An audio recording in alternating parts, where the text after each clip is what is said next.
E aí galera, beleza? Bem-vindo ao Historizado Company, a história de tudo, né? Para nossas aulas de Enem, pré-IFES, aulas tradicionais. Dá seu like aí que eu sei que você se amarra, tá ok? Se inscreve no canal.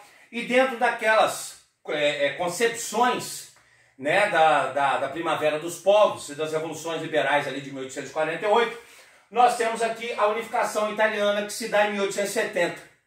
E aí, para vocês entenderem o que aconteceu, nós temos aqui um pequeno mapinha da Itália, ó, né, a famosa bota, onde ao norte da Itália, ao norte, na região norte, nós tínhamos um principal reino, galera, chamado Reino de Piemonte.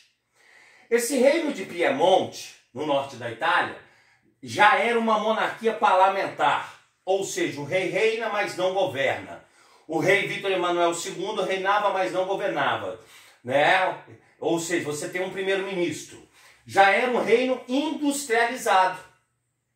Então o reino de Piemonte, ao ser industrializado, houve essa regra.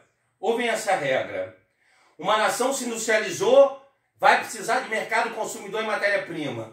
Então, o reino de Piemonte via o resto da Itália como mercado consumidor, como fornecedor de matéria-prima, coisa do tipo. Então, nesse momento, né, o reino de Piemonte, ao norte, é uma monarquia parlamentar, já industrializada, buscando mercado consumidor e matéria-prima. Dentro desse reino existia uma revista chamada Risorgimento. Às vezes vem escrito com I na prova, Risorgimento. Em italiano, não é erro de digitação. Liderado pelo liberal capitalista Conde Camillo Cavour. O Conde Cavour transformou sua revista, o Risorgimento, tá ok? No movimento nacionalista armado de unificação italiana. Isso aconteceu ao norte. Ao centro, as terras da Igreja Católica. Essas terras pertenciam à Igreja Católica. Compreenderam?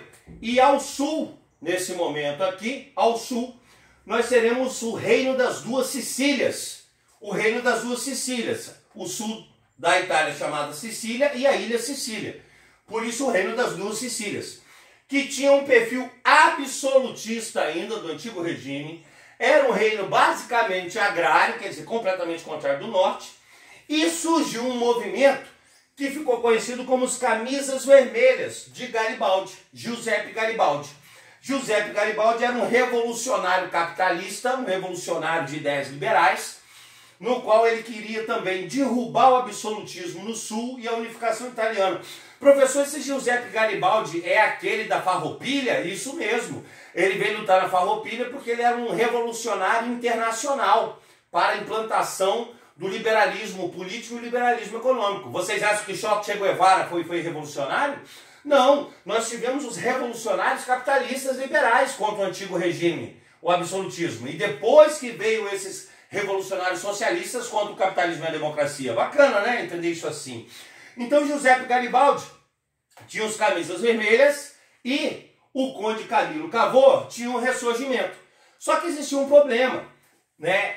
Garibaldi tinha que derrubar o rei do poder no Reino das Duas Sicílias, derrubar o absolutismo, e o Conde Camillo Cavour tinha que dominar Veneza, porque Veneza era independente e Veneza não queria unificação, não.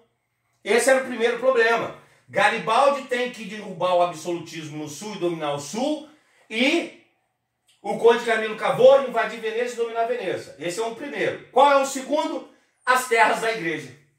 Para unificar a Itália, eles tinham que derrubar o clero. Só que aqui, galera, não era qualquer clero, não, era o Papa. Eram as terras da igreja.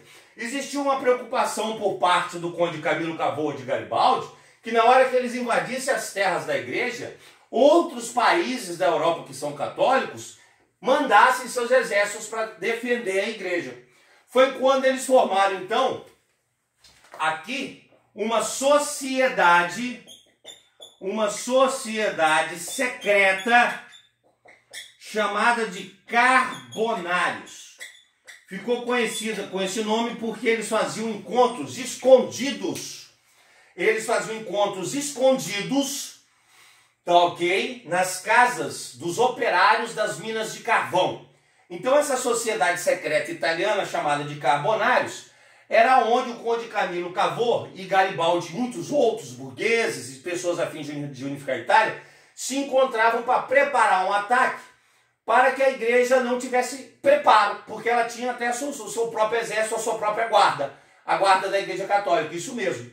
E eles tinham esse medo dos demais países. Então eles se reuniram, né, em segredo, e aí vale lembrar que as sociedades secretas fizeram parte muito desses movimentos.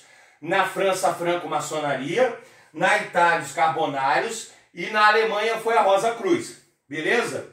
Os carbonários não existem mais, a maçonaria é a maior do mundo, e a Rosa Cruz hoje é um movimento muito mais, digamos, de filosofia e religião do que político, tá ok? Nesse momento eles decidem, né, em 1870, o conde Camilo Cavour, nesse momento então na Itália, Cavour domina Veneza e invade as terras da igreja pelo norte.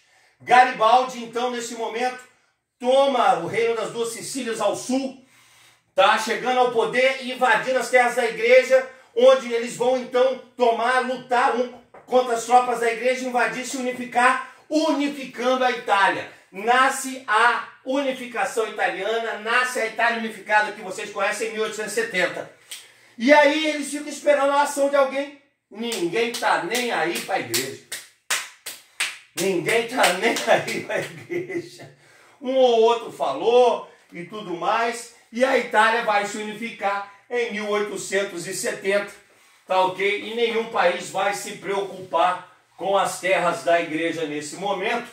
Mas é quando então surge a chamada questão romana aí, ó. Surge a chamada questão romana, tá ok? Onde nesse momento, turma, o Papa Pio IX se autodeclara prisioneiro em Roma. Prisioneiro em Roma.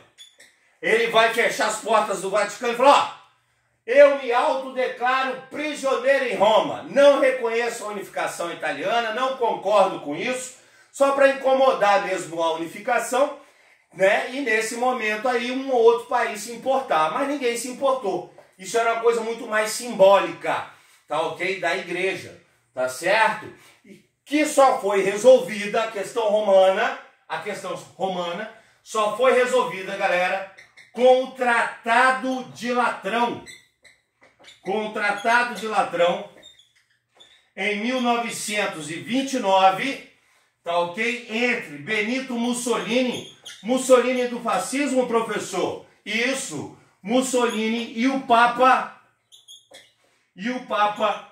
Pio XI, onde vai nascer aí o Estado do Vaticano, um Estado independente dentro de Roma.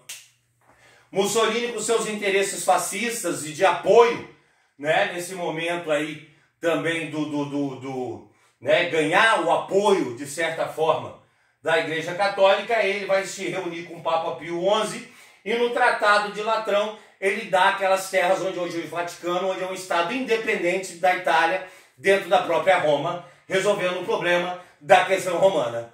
Beleza? Gostaram? Facinho? Tranquilo? Entenderam rápido? Então dá seu like aí, se inscreve no canal, porque você já ficou historizado. Um abraço!